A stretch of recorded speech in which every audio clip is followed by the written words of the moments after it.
We were seeing how many of the corals have bleached. The result seems to be, I would say, at a guess, it's about 50%. It's getting worse by the day. Maybe started about 2 weeks ago with just a little bit here and a little bit there, and now we're seeing whole colonies completely white. So some coral can live for maybe a few days or a few weeks in this bleached state. But if the water temperature doesn't come down, then the coral will die.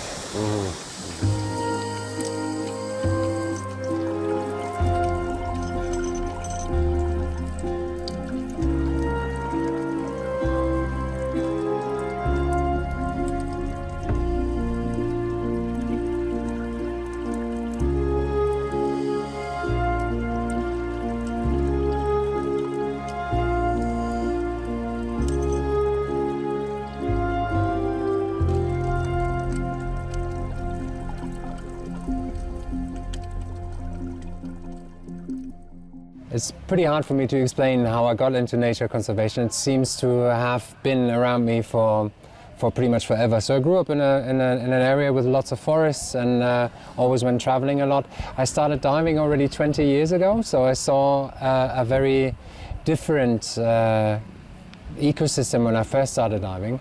And it's almost like a religious feeling that I get when I look at these beautiful intact sites, and then at the same time seeing how everything is being destroyed, how everything is being broken,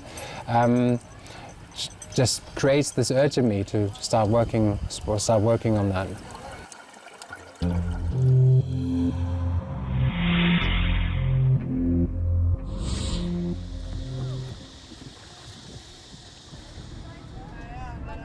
At 7 o'clock every morning, Ike Schoenig reaches into his closet for a wetsuit.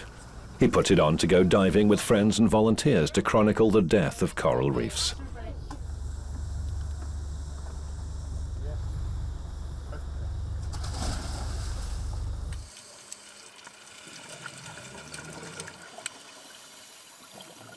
The White Plague is believed to be the forerunner of a global environmental catastrophe, and has found its way here.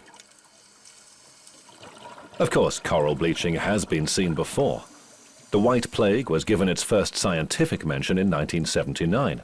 Since then, epidemics have broken out time after time.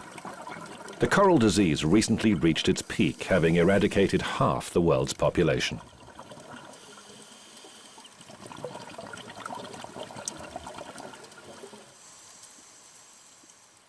10 years ago, the reef was a very pretty, very small little fringing reef with very, very vibrant coral and pretty good fish life.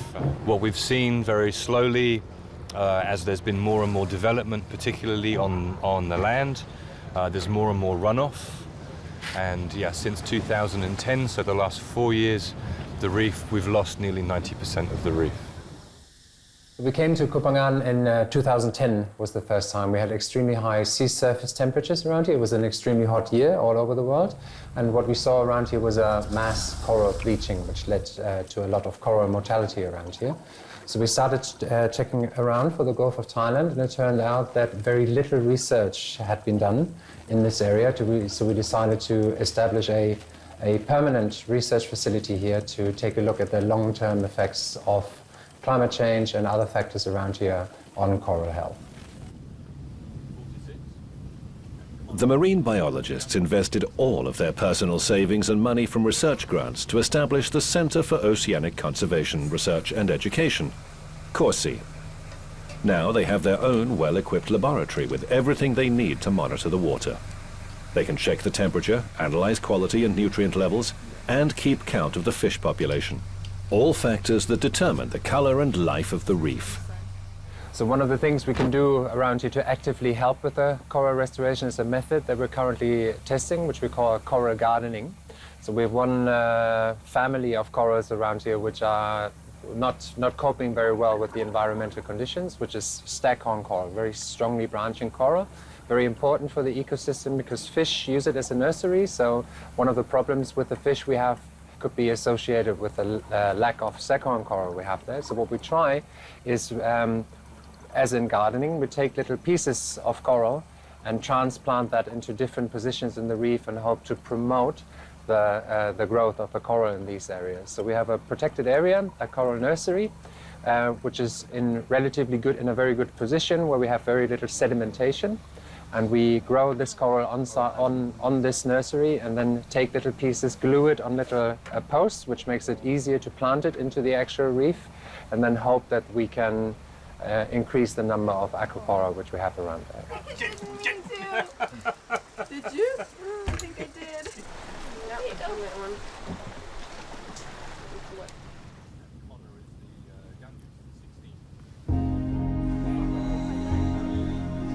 Among the many dangers to coral are recreational divers. They can unwittingly cause severe damage.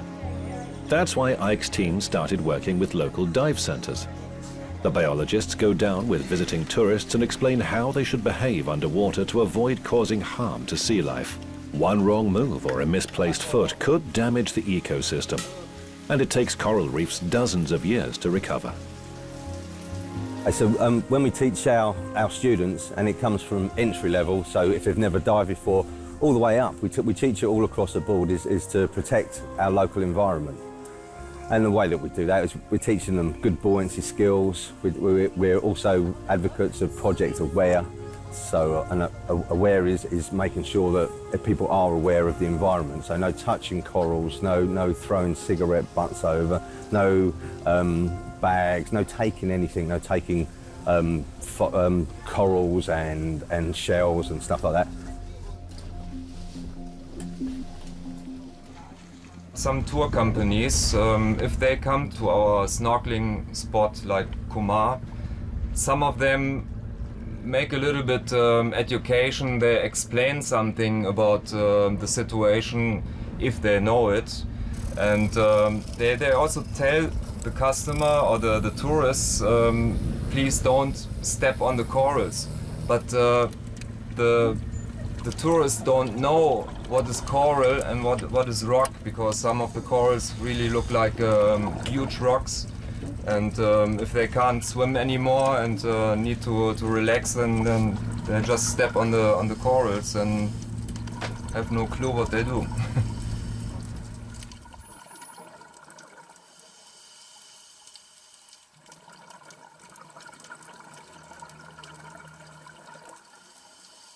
So what we're doing today is we're in a very touristy bay here in Koh Phangan, and we're checking water quality.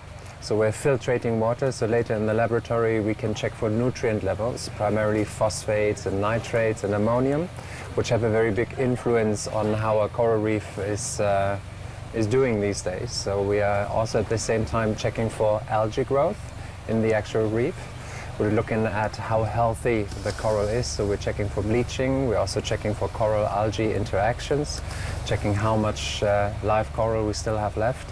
And at the same time, we count the fish populations, because the fish are very important for the ecosystem in terms of feeding on the algae, keeping the algae numbers down and controlling the entire growth of the reef.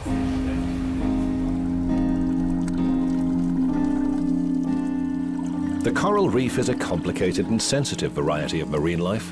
Essentially, it's a jellyfish-like polyp inhabited by microscopic algae. The polyp itself can neither move around nor feed independently, whereas the microalgae are able to convert solar energy into life-sustaining sugars.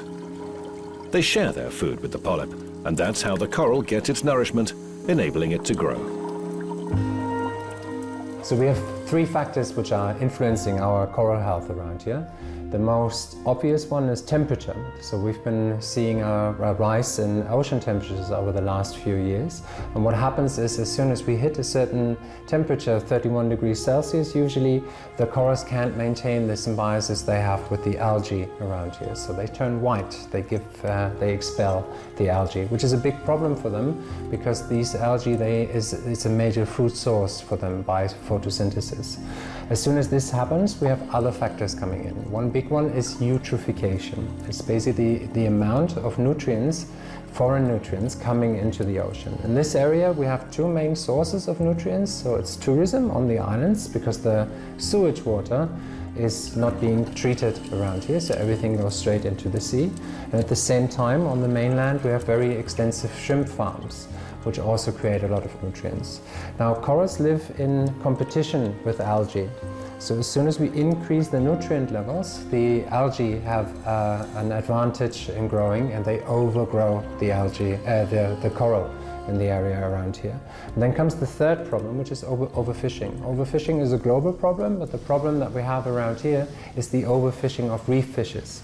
And these fishes act as a controlling factor to reduce the algae in the coral reef. So as soon as we lose the fish which feed on the algae, then we don't have anything to control the algae growth around here, and they grow much faster than coral, so they can overgrow the entire system.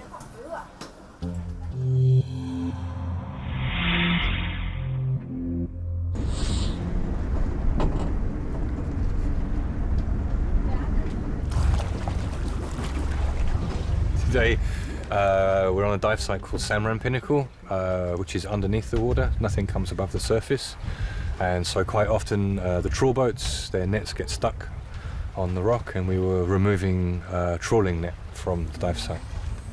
We took off one net which was very new. This was definitely within the last 2 weeks that net's been there, but there's probably at least 4 or 5 nets, big nets still down there, and big fish traps as well. And the net, to biodegrade, the net takes maybe 5 to 10 years. So it will keep on trapping fish and keep on killing fish for 5 to 10 years.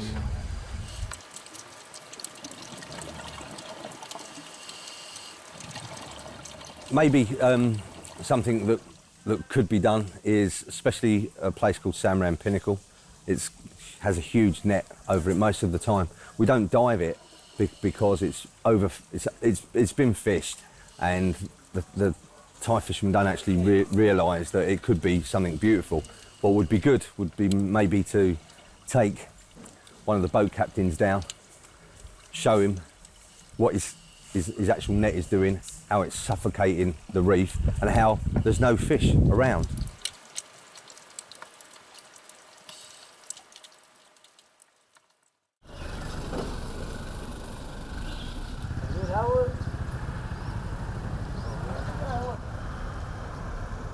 Several years ago, a United Nations report expressed concerns that the current state of the world's coral reefs was fast approaching the point of no return. Ike is trying to get this message out to the islanders. With his friends and colleagues, he explains to Thai people why sewage treatment is important and why it's crucial to reduce the number of fisheries.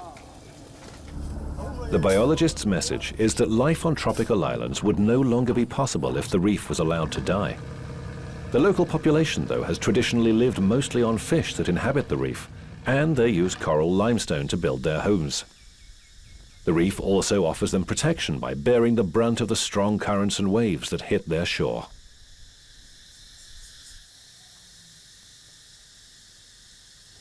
Our main cooperation is with the Thai government around here is through the Department of Marine and Coastal Resources, which has a very large academic portion as well, which is what we collaborate with. So we help them to monitor changes around the islands. We also take care of some of their projects around Koh Phangan, which is primarily the artificial reefs and fish aggregation devices, where we check how this is being accepted by the local population in the ocean and give this information over to the government. We're, so to speak, a seeing eye field station for the government here.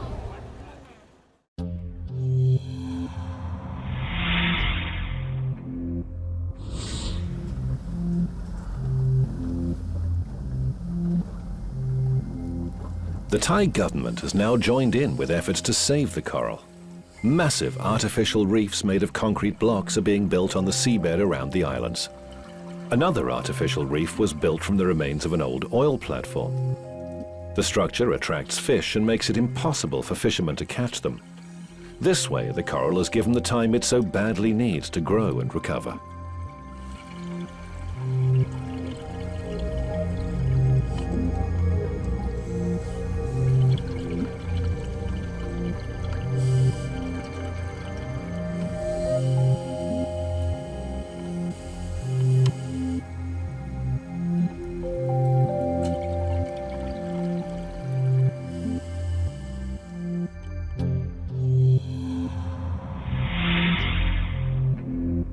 So our big plan that we're working on at the moment is basically a series of very small marine parks, which we call micro-marine parks. Now, the first one that we're starting with is Sair Rock. Sair Rock is a very intensively dived site in this area and is extremely beautiful.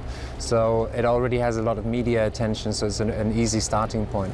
The idea behind this is to connect two large marine protected areas here in the Gulf of Thailand through a series of small pinnacles. So we want to create a chain connecting these pinnacles. Classically speaking, it is a little counterintuitive because normally you would want a marine park to be extremely big to be very effective. But in this case, we think because these pinnacles are highly isolated, which is scientifically speaking a very good outset for a marine park area, that it is also passively enforcing a much larger area. So we could possibly create a really big area. Now the idea that we have is to do this with relatively little government involvement, so relatively little law changes, which is difficult to do in Thailand. So we are doing a community managed approach.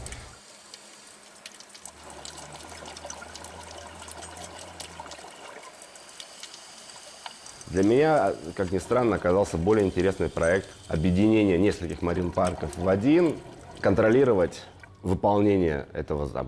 Государство принимает некий закон о правилах рыбной ловли, туризма и так далее в этой зоне, но контролировать будет государство и местная власть.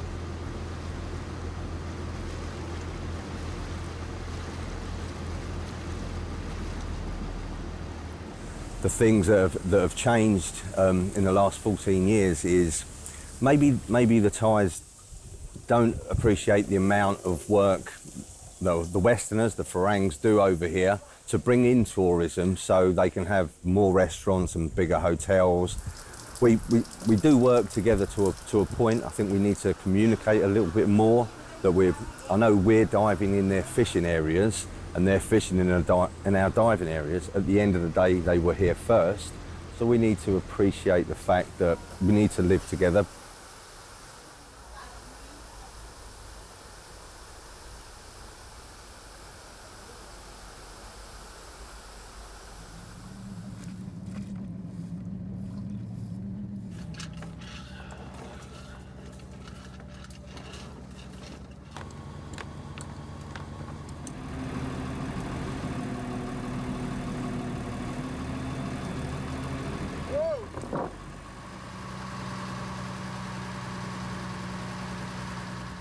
คิดว่าได้สักตกเบ็ดคิดว่าได้สัก100 กิโล 100 kilo. 100 กิโล 100 กิโลถ้า water no good ก็20 กิโล 50 กิโล not sure Yeah.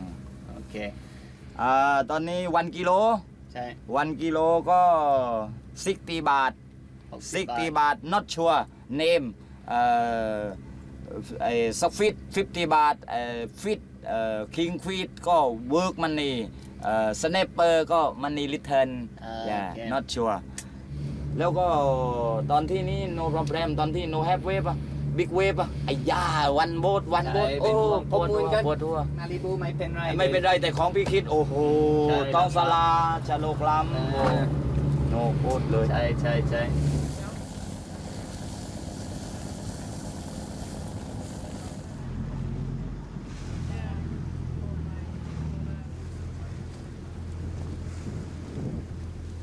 But they also need to realise that they need to do sensible fishing rather than throwing huge nets over, killing everything just to get one take on the boat. So we have to find our happy medium with working with the Thai people and them also working with us, because without us, no tourism, and it's just bringing it up. All over the world, scientists are still arguing about whether the state of coral reefs is indeed cause for concern. Some biologists say they're like cockroaches and could survive a nuclear war. Others claim that coral will slowly adapt to environmental changes and become heat-resistant. Their opponents, though, with Ike and his team among them, maintain that the environment is changing too quickly, meaning that coral isn't being given the time it would need to adapt. They say that by 2050 the marine ecosystem could collapse, with only algae making it through, and that's why microorganisms are in such desperate need of help to survive. We accept volunteers coming into our research facility around here to help us with the day-to-day monitoring around here. Our volunteers have to pay for the program simply because it's very expensive what we're doing here. The dive activities that we do, they cost a lot of money, and we don't have any outside funding at the moment. So as soon as we manage to find any outside funding sources for this, of course it would be free for the volunteers to stay here. In general, our volunteers are trained for at least a period of 10 days before they work with us in the field, which gives them the background to work anywhere else in the world where they have a comparable ecosystem. So especially in tropical coral reef ecosystems, they learn how to identify corals, how to identify common coral diseases, how to identify fishes of the area, and how to do the methods that they need to do to help monitoring changes in these ecosystems.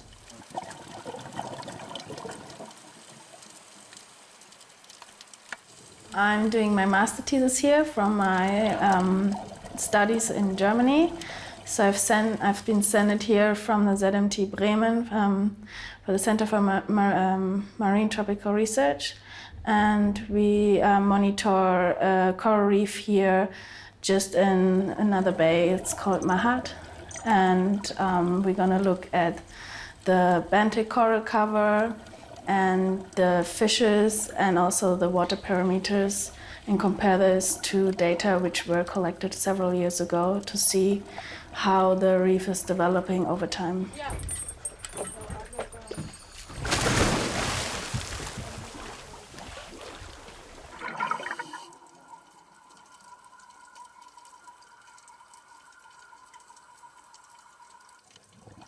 Самое простое, чем я могу ему помогать, и я реально это делаю, это мне доставляет удовольствие и не требует от меня финансовых никаких затрат, только временные. Я снимаю для него. То есть, если он мне вечером звонит, говорит так и так, мы идем туда-то, нам необходимо это снять для того, чтобы показать отчет или сделать презентацию для правительства, или просто на YouTube выложить, или там для Facebook. Ну, то есть, я беру камеру, еду, снимаю.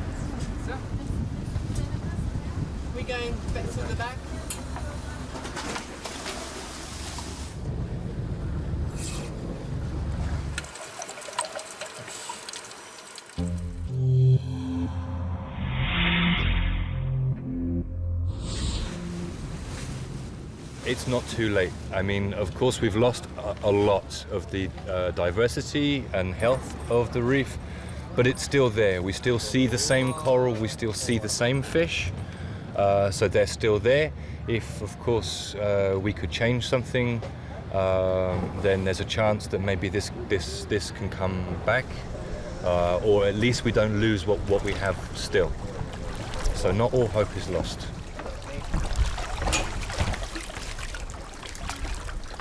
This is alive. I can show you a dead piece in a minute. It's alive so far.